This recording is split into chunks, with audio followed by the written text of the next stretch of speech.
Joel.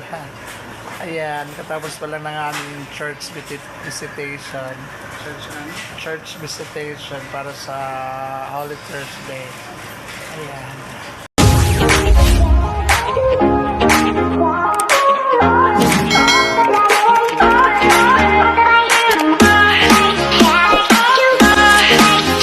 Kami sa 7-Eleven ngayon. Siyempre kasama ko si Sir. Nagugutom si Sir, ayan. Ayan, ano. Ayan, sarap-sarap niyang kumain. Ayan. Si Sir, ayan. Mabait to si Sir. Siya lahat naglibre. Gasolina niya, motor ko ginasolina niya. Pero tama-tama la. Bago na lang na.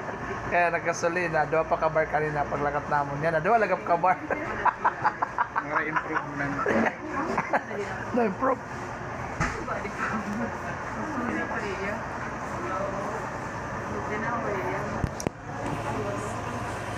Ayan.